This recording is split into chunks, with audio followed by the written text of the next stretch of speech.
I swear Call of Duty is the only esports scene where this kind of back and forth can actually exist in esports for better or for worse. Do you guys enjoy what we're about to talk about? That being Nadeshot, as an owner of a Call of Duty League team, that being LA Thieves, calling them out publicly once they fell to Atlanta FaZe during our most recent CDL minor. It was a single elimination tournament, so you lose and you go home, and it was LA Thieves who unfortunately fell short to the eventual champions, that being Atlanta FaZe. And of course, LA Thieves, if you guys have missed it, they're the supposed super team heading into this season. You got your top 3 or 4 teams out there. Optic, obviously a returning world championship kind of roster. Of course, we have FaZe doing their things, and LA Thieves signing the biggest roster of the offseason. And especially when you have Nadeshot saying he cut his own salary to afford these guys, he took angrily to Twitter to say, hey, you got to clean up your act. But he didn't really word it like that. Instead, taking to Twitter to say, I don't want to see our guys log off the game until the first major. Clearly, the foot was taken off the gas pedal over the break. Figure it out, and then directly adding his team over at LA Thieves. And then one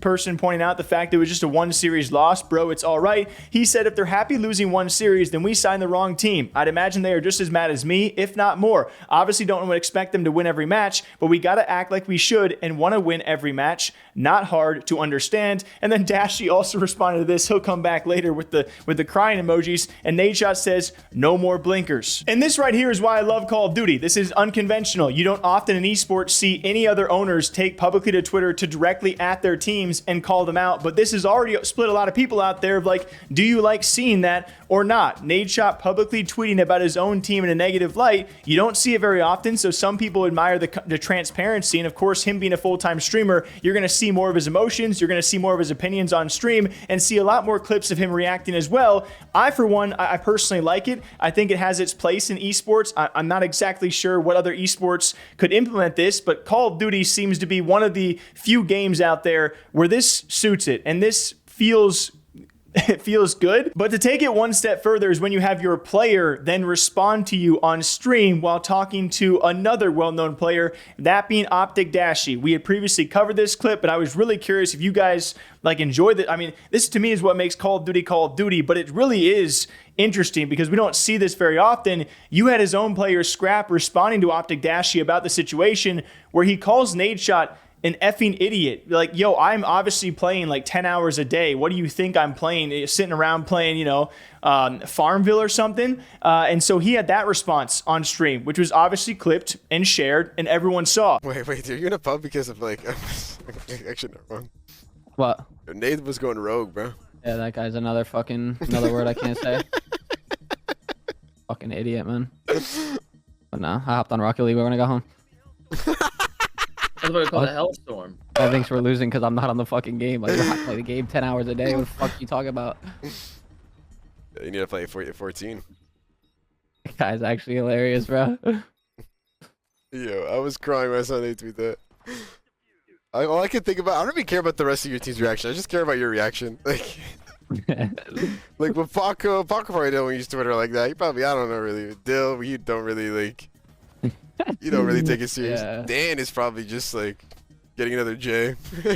And this also split people, just like Nadeshot's public comments. You're like, you're a player. You are paid by someone like Nadeshot, who is your owner, and then you're talking back to him live on stream, fully knowing that people are going to see this, people are going to clip it, and it's going to be everywhere within a number of hours, which of course it was. But some people saying, oh, Nadeshot started this. Scrap can talk back because Nadeshot was talking crap publicly about his own team. Others saying, yo, that's your boss. Like, if this was Optic Hex and one of his players was talking back to him on social media or behind his back on stream, that would not fly. Which I also agree is true. That would not fly. I don't think those guys would do that. But then it's like, that's what also makes Scrap. And that is what Nadeshot also responded to, saying in person, Scrap is a very kind fella.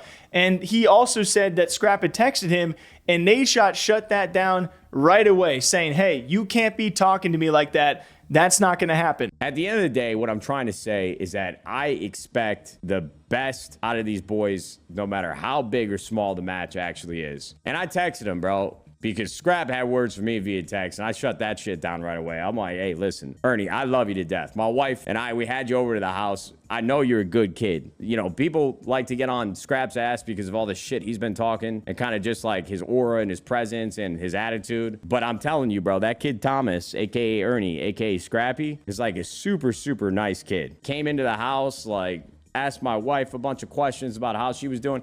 Honestly, he was like one of the more gentlemen that I've ever had here at 100 Thieves as a person, bro. He was just like a very normal, nice kid. That might ruin his reputation a little bit, me telling you that, but like really, I fucking love Ernie. But he's got a mouth on him, bro. And he saw my tweet. He didn't like that. So he texted me. And I shut that shit down immediately. I'm like, hey, listen, bro, I'm your fucking boy, but let's not forget, you play for our team. So don't ever talk to me like that again. One, he's like me, bro. He's a hothead. He's competitive. He's got emotions running high. And of course, as soon as he loses to FaZe and then he sees my tweet, he's probably thinking, how could this one guy who's supposed to have our back be saying that we can't get off the game and we don't care, yada, yada, yada. But here's the thing, man. Unfortunately, due to Paco's visa situation, because he's from France originally, apparently he had to go back in the middle of December for his meeting with the consulate or whatever. We had to stop scrimming a week or two before most teams stopped scrimming. I think we even came back from the holiday break later than all the other teams. So when I asked Shane a couple days ago, leading into this match versus FaZe, he told me that, it took us a couple days to get the rust off and get back locked in, but we're the least practiced team, but we look really good in scrims right now. At the end of the day, man, I told those guys, like, I'm always going to have your backs. I love that you guys play for 100 Thieves. I'm going to be myself on socials, and I'm going to say exactly the way that I feel. And you guys are going to have some thick skin, man, because if the fans in the community, especially now after this offseason, people talking about them being the super team,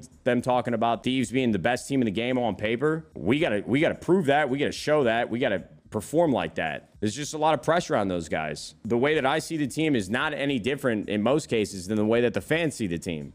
So I want to win everything. And meanwhile, I'm just sitting back with my little thing of popcorn being like, this is awesome because you don't see this anywhere else. I come from the Counter-Strike space, and the biggest kind of, drama we have in Counter-Strike, there's no beef between players. It is super, super rare in Counter-Strike to see any sort of beef. And between players and owners, it is like you see that maybe once every few years, but in Call of Duty, it's like, yeah, what's up? New season, new drama, new week, let's get it. So what do you guys think about a Call of Duty owner and Nadeshot publicly talking about his team and maybe a negative light after losing a series to get out of the first CDL minor? What do you think about a player like Scrap talking back to said owner live on stream for everyone to see? I'm very curious what you guys think. We'll keep on covering it. Thank you all for being here. I do appreciate it, guys. I just want to say there will be a delay on news the next few days. Unfortunately, I'll be going back home to be attending a funeral. So, hug your loved one, guys.